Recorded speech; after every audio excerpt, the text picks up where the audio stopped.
Morning everyone, welcome to my channels BPSC Teacher Live Teaching by Arts। कहते हैं every morning brings a new beginning. प्रत्येक सुबह एक नई उमंग के साथ लेकर आती है, तो हमें अपने काम का शुरुआत एक नई उमंग और सोच के साथ करनी चाहिए। आज मैं इस चैनल पर उपस्थित हो गया हूं electricity class 10th CBSE board के कुछ महत्वपूर्ण प्रश्न को लेकर, जिसमें मैंने टॉपिक को कवर किया है Ohm's law, resistance, voltage, charge, parallel and series circuit. तो वीडियो को स्टार्ट करने से पहले अगर आपको ये वीडियो अच्छा लगे तो प्लीज प्लीज शेयर और सब्सक्राइब कर लीजिएगा। बहुत बहुत धन्यवाद आपका अगर ऐसा आप लोग करते हैं तो। कहते हैं खुद पर विश्वास करना सबसे बड़ा साहस है। Believe in your self. Let's be start. First question, figure shows IV graph for the two conductor A and B. Student, we know that slope for IV graph gives 1 upon resistance. If the value of angle theta 1 is greater than theta 2, then from IV graph we find the resistance of RB, यानी कि resistance of RB greater than RA. So question number पहले का सही उत्तर हो जाएगा option number B, RA less than RB। क्योंकि हम जानते हैं कि IB ग्राफ का स्लोप क्या देता है, 1 अपॉन रेजिस्टेंस देता है। यहाँ पे हम लोग देख सकते हैं कि कंडक्टर बी का जो एंगल है वो क्या है, कंडक्टर ए से कम है, तो उसका रेजिस्टेंस क्या हो जाएगा, ज्यादा हो जाएगा। तो क्वेश्चन नंबर वन का पहला सही उत्तर हो जाएगा answer number B, RA is less than RB। Next question है question number second, IB graph for a conductor metallic wire at a room 2 temperature T1 and T2 is shown in the figure. Then T1 less than T2, T2 less than T1 and T1 is equal to T2। अभी मैंने discuss किया था कि slope of IV curve is equal to क्या होता है, 1 upon resistance. तो एक चीज और students, resistance of conductor increases with increase in temperature. यहाँ पे हम लोग देख सकते हैं कि रेजिस्टेंस अगर इसको ए कर लेते हैं तो ए का रेजिस्टेंस ज्यादा होगा और बी का रेजिस्टेंस कम होगा, तो ए का टेम्परेचर भी क्या होगा, ज्यादा होगा। मैंने बताया था अभी कि कंडक्टर का जो रेजिस्टेंस होता है टेम्परेचर के बढ़ाने पे क्या होता है, इंक्रीज होता है, लेकिन कंडक्टिविटी क्या होती है, उसकी डिक्रीज हो जाती है। तो क्वेश्चन नंबर सेकेंड का सही उत्तर हो जाएगा T2 greater than T1। Option number B is correct for question number second. Question number third है, a wire of length L made of a material of resistivity rho is cut into two equal parts. The resistivity of the two parts are equal। बहुत important question है student. यहां से resistivity depend factor से question आ गया है, तो आप note कर लीजिएगा कि हम जानते हैं कि resistivity of a conductor depends upon two factor, one is temperature and second is nature of material. तो चाहे कोई भी वायर हो, अगर उसको हम लोग अगर 1 या 2 पार्ट्स में अगर डिवाइड कर देते हैं तो मटेरियल के रजिस्टिविटी भी कोई फर्क नहीं पड़ता है। तो क्वेश्चन नंबर 3 का सही उत्तर हो जाएगा ऑप्शन नंबर ए, रो। इसको याद रखिएगा, ये इंपॉर्टेंट क्वेश्चन है। नेक्स्ट क्वेश्चन है question number 4, the resistance whose VI graph is given value is. अभी मैंने फर्स्ट और सेकंड क्वेश्चन में डिस्कस किया था कि स्लोप ऑफ IV कर्व क्या होता है, 1 upon resistance, but slope of VI curve क्या होता है, रेजिस्टेंस। तो यहां से हम लोग फाइंड कर लेंगे, तो स्लोप निकालेंगे तो स्लोप क्या होता है, tan थीटा। यहां से निकालेंगे, अगर इसको यहां से ड्रॉ कर लेते हैं ऐसे, तो यहां से क्या मिल जाएगा हमें 6/10। यहां से कट कर लेंगे, क्योंकि R इज इक्वल टू क्या होता है, V अपॉन I। V की वैल्यू 6/10, कट करेंगे 3 और 5, यानी 3/5 ohm. Option number B is correct for question number 4, 3/5 ohm. तो ग्राफिकल बेस्ड क्वेश्चन भी आ सकता है रेजिस्टेंस से, तो बहुत इजी है, कुछ नहीं करना है आपको। आप क्या करिएगा, स्लोप कहीं से भी निकाल लीजिएगा। स्लोप जैसे 15 और यहाँ ले लेंगे हम लोग, तो 9/15 करेंगे, तब भी कितना आ जाएगा आंसर, 3/5 ओम। तो क्वेश्चन नंबर 4 का सही उत्तर हो जाएगा option number B, 3/5 ohm. Next question है question number 5, what is the commercial unit of electrical energy. तो commercial unit of electrical energy is also known as kilowatt hour. क्या बोलते हैं, किलोवाट आवर। तो क्वेश्चन नंबर 5 का सही उत्तर हो जाएगा option number C, kilowatt hour. एक चीज नोट करिएगा स्टूडेंट, यहाँ पे 1 kilowatt hour is equal to होता है 1000 इंटू 3600, यानी इसको सॉल्व करेंगे तो 3.6 इंटू 10⁶ जूल। तो एक पॉइंट और है, 1 kilowatt hour is equal to 1 unit होता है।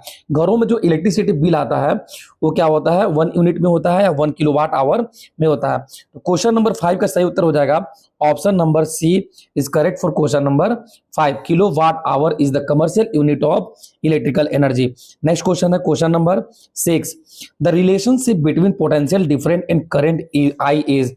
तो ओम्स लॉ का क्वेश्चन है। ओम्स लॉ के अकॉर्डिंग हम लोग जानते हैं कि V is directly proportional to क्या होता है I at a constant temperature.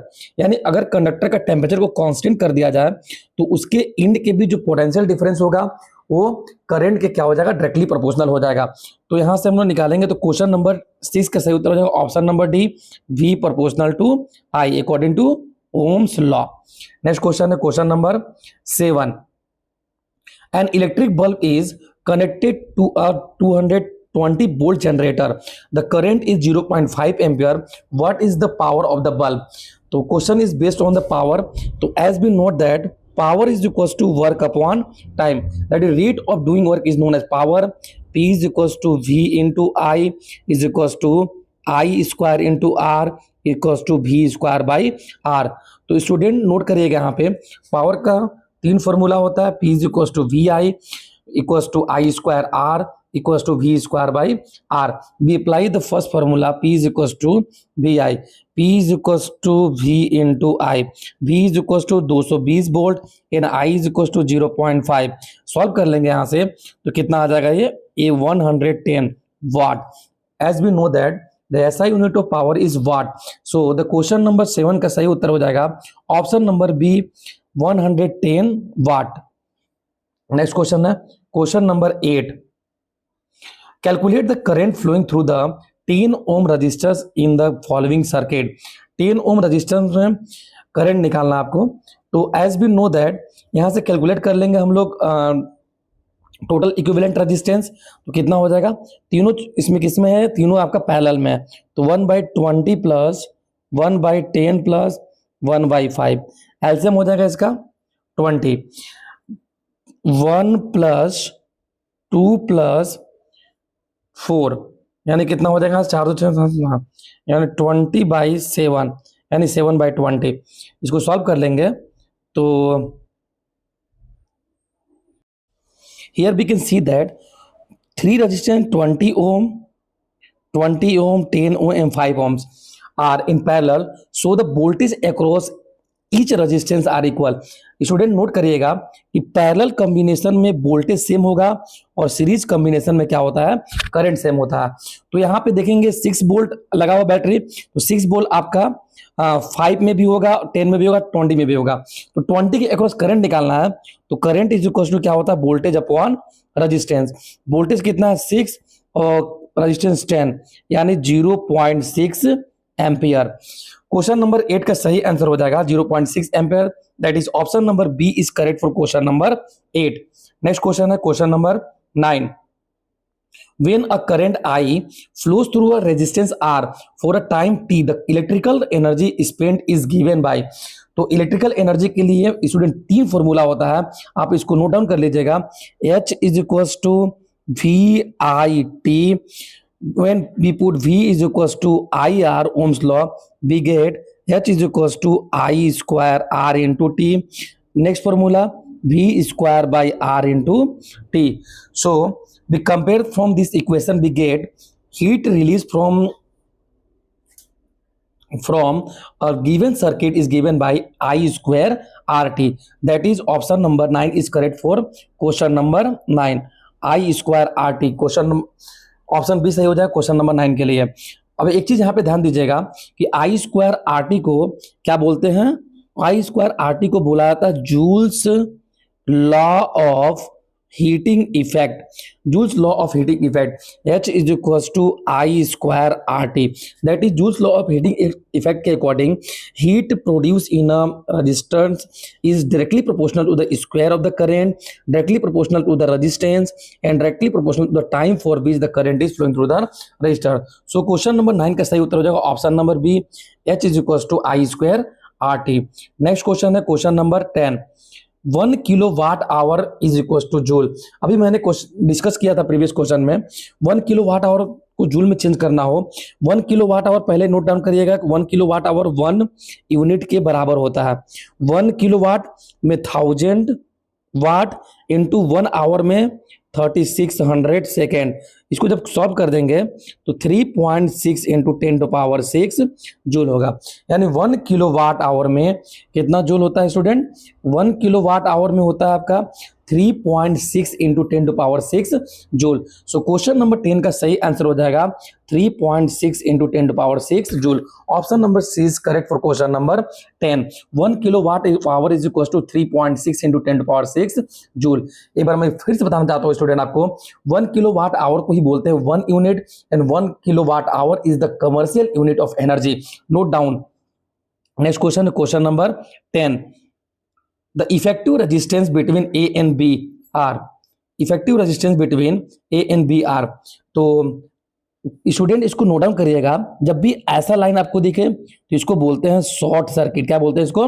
Short circuit. जब भी शॉर्ट सर्किट होगा तो करंट क्या होगा? सारा करंट इसमें से पास हो जाएगा, इधर से कोई भी करंट नहीं जाएगा, यानी आई की वैल्यू यहाँ पे 0 हो जाएगा। तो सिर्फ एक ही रेजिस्टेंस इफेक्टिव होगा इसमें, 4 ओम। ए और बी के बीच कौन सा रेजिस्टेंस इफेक्टिव होगा? 4 ओम होगा। तो क्वेश्चन नंबर 11 का option number A is correct for question number 11, 4 ohm. The effective resistance of the given circuit is 4 ohm. इसको नोट डाउन कर लीजिएगा, ये इंपॉर्टेंट क्वेश्चन है, 4 ohm. Next question, question number 12। Keeping the potential difference constant, the resistance of a circuit is double, the current will become. तो as we know that resistance of a circuit is double, the current will become. तो V is equal to I R, यहां से निकालेंगे I is equal to V by R according to Ohm's law. Question में बोला है कि resistance को double कर देंगे, तो यहाँ पर रेजिस्टेंस को डबल कर देंगे तो करंट की वैल्यू क्या हो जाएगा? 1/2। तो ऐसे क्वेश्चन बनता है तो सिंपली आपको अगर ओम्स लॉ पे पुट करना है तो Ohm's law is equal to IR पे। अभी मैंने बताया था कि if a physical characteristics of a conductor remains constant then voltage drop across the conductor is directly proportional to the current flowing through the conductor provided that the physical characteristic of conductor is remains same. So V is equals to IR, I is equals to V by R. We put R is equals to 2 times, then current becomes I by 2. तो half, यानी question क्या हो जाएगा? Half. Question number 12 का सही answer हो जाएगा option number B, half. Next question है question number 30। A fuse wire is inserted in a, fuse wire को ध्यान दीजिएगा, फ्यूज वायर के बारे में थोड़ा इसके बारे में जानिएगा कि फ्यूज वायर घर में सेफ्टी प्रोवाइड करने के लिए लगाते हैं, और इसका जो वायर होता है वो 3 प्लस लीड का एलॉयस होता है। क्या होता है? 3 और लीड का एलॉयस होता है। और फ्यूज वायर को हमेशा हम लोग सीरीज में लगाते हैं और लाइव वायर के साथ लगाते हैं। तो क्वेश्चन नंबर 13 का सही उत्तर हो जाएगा ऑप्शन नंबर ए, लाइव वायर। नेक्स्ट क्वेश्चन है question number 14। A wire of length L is gradually stretched so that its length increases to 3 times। यहाँ पे 3 टाइम्स कर लीजिएगा, 3 times. If its original resistance is R, then its new resistance will be. तो question कभी भी ऐसा दे student तो आप जानते हैं कि रेजिस्टेंस 4 फैक्टर पे डिपेंड करता है। R is equal to rho L upon A, where rho is the resistivity, L is the length of the conductor, and A is the cross sectional area. And एक और factor होता है जो कि होता है नेचर ऑफ द मटेरियल पे। तो यहां से जब हम लोग फाइंड करेंगे, एक इसका मैं ट्रिक बताता हूं, कभी भी ऐसा क्वेश्चन दे तो न्यू रेजिस्टेंस फाइंड करने के लिए n square into initial resistance, n square into initial resistance. n की वैल्यू यहाँ पे कितना टाइम्स इंक्रीज करा दिया है? 3 का स्क्वायर इंटू आर, एंड 3 का स्क्वायर कितना हो जाएगा? 9 इंटू आर। यानी कि जब किसी वायर के लेंथ को ग्रेजुअली अगर 3 टाइम्स इंक्रीज करा देंगे तो उसके रेजिस्टेंस में कितना इंक्रीज हो जाएगा? 9R का इंक्रीमेंट हो जाएगा। सो क्वेश्चन नंबर 14 का सही आंसर हो जाएगा option number C, 9R। Next question है question number 15। The nature of the graph between potential difference and the electric current flowing through a conductor is parabolic, circle, straight line, hyperbolic. तो as we know that according to Ohm's law, अगर we draw the graph between V and I, we get it linear. So the question number 15 का सही उत्तर हो जाएगा straight line. Option number C is correct for question number C, straight line. Next question है question number 16. Electrical power is inversely proportional to, resistance, voltage, current, temperature. तो अभी मैंने बताया था कि इलेक्ट्रिकल पावर का 3 फॉर्मूला याद रखेंगे आप। P is equal to VI is equal to V square by R in is equal to I square R। तो यहां से हम लोग देख सकते हैं कि इलेक्ट्रिकल पावर क्या है, और रजिस्टेंस के इनवर्सली प्रोपोर्शनल है। इफ अगर रजिस्टेंस की वैल्यू अगर कम होगा तो पावर क्या होगा, ज्यादा होगा। तो क्वेश्चन नंबर 16 का सही आंसर हो जाएगा option number A is correct for question number 16। Electrical power is inversely proportional to resistance.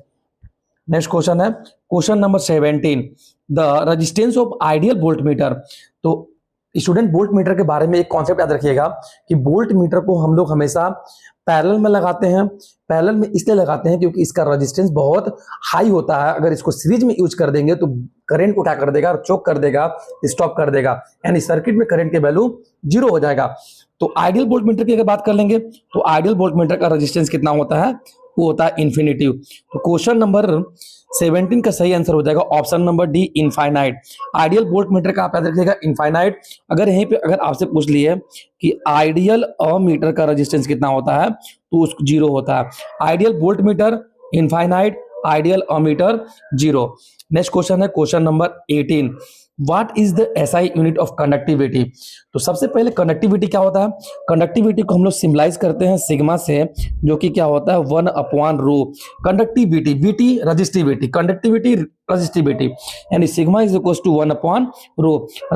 Resistivity के रेसिप्रोकल को हम लोग बोलते हैं कंडक्टिविटी। तो रो का यूनिट क्या होता है 1/ओम मीटर। यहां से ऊपर ले जाएंगे तो क्या हो जाएगा ohm inverse metre inverse.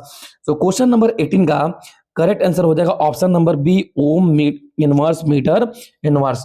Next question है question number 19, the SI unit of electrical conductance. तो कंडक्टेंस को दिखाते हैं जेड से, जो कि 1/ क्या होता है रेजिस्टेंस। लास्ट में ध्यान दीजिएगा सब इसके सफिक्स में। तो conductance, tense resistance, conductivity resistivity. तो 1/ रेजिस्टेंस को बोलते हैं हम लोग conductance. SI unit of conductance is ohm inverse, और यही ओम इनवर्स क्या होता है महो के इक्वल होता है, और यही महो किसके इक्वल होता है साइमंस के इक्वल होता है। तो ऐसा यूनिट ऑफ इलेक्ट्रिकल कंडक्टेंस क्या हो जाएगा option number B is correct for question number 19, siemens. Conductivity का साइमंस, और रजिस्टिविटी का याद रखिएगा आप लोग ohm inverse metre inverse. Next question है question number 20, when one unit electric charge moves from one point to another point in an electric circuit, then amount of work done in joule is known as। तो V is equals to क्या होता है work done upon charge, यानी potential difference को हम लोग बोलते हैं work upon unit charge. To move a charge from one point to another point in electric field is called electrical potential difference। So question number 20 का सही उत्तर हो जाएगा option number D, potential difference, जो कि हम लोग जानते हैं कि V इक्वल टू क्या होता है W/Q। अगर इसके ऐसे यूनिट निकालेंगे तो क्या हो जाएगा वोल्ट या फिर जूल पर कूलाम, जूल पर कूलाम या वोल्ट। नेक्स्ट क्वेश्चन है क्वेश्चन नंबर, थैंक यू दोस्तों। अगर आपको वीडियो वाकई में अच्छा लगा होगा तो प्लीज़ आपसे रिक्वेस्ट है इसको शेयर करिएगा ज़्यादा से ज़्यादा, और नेक्स्ट कमेंट करिएगा कि आपको वीडियो कैसा लग रहा है। Please like and subscribe.